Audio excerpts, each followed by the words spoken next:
Hello বন্ধুরা, আজকে চলে আসলাম তোমাদের সাথে। আমি আজকে আমার দুপুরের কিছু মুহূর্ত শেয়ার করতে। এখন আমি ডালিম কাটছিলাম। ডালিম দেখো বন্ধুরা কী হয়ে গেছে, তোমরাই দেখো।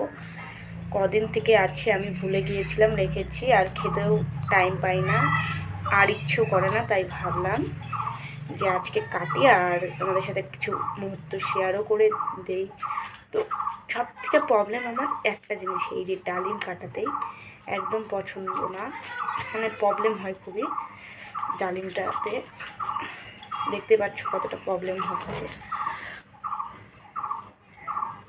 খুবই প্রবলেম হয় এই ডালিম কাটাতে। এই দেখো ডালিমটা লাল না, ভেবেছিলাম ভালো হবে, কিন্তু ভিতরে দেখো কতটা খারাপ। দেখে তো মনে হচ্ছিলো ভালো, কিন্তু ভিতর দিয়ে যে এতটা খারাপ। তো আমার ডালিমগুলো কাটা হয়ে গেছে, আর এই দেখো, তোমরাই দেখো, এটাও একদম সেম টু সেম খারাপ, লাল নয়। তবু এটাকে আমি বেছে রাখবো, মানে বের করবো। এই যেখানে আমার হয়ে গেছে, ভাবলাম খাওয়া দাওয়ার পরেই সে ফল খেতে হয়, খাওয়া দাওয়ার পরেই ফলটা খাই। তার জন্য আমি এখানে এগুলোকে রেখে ভাত বাড়তে যাচ্ছি। এই যে ভাত বাড়তে যাচ্ছি, তো ভাতটা বেড়ে নিই।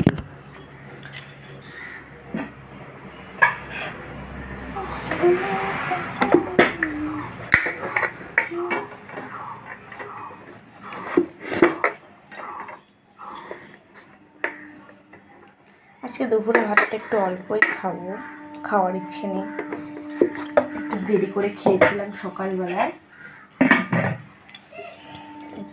তো এখানে ভাত বেড়ে নিয়েছি, দেখতেই পাচ্ছ। এখন আমার ভাতের এখানে আজকে বেশি কিছু বানাইনি, আজকে শুধু অল্প কিছুই রান্না করেছি।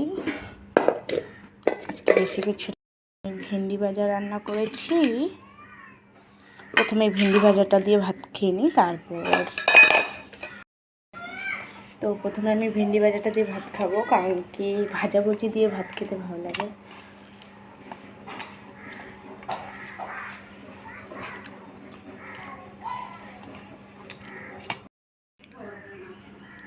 তো এখন আমি ডিমের ঝোল দিয়ে খাবো। আজকে ডিম আমলেট করে ঝোল বানিয়েছি, দেখতে পাচ্ছ। তো আমি এখন খেয়ে নিই।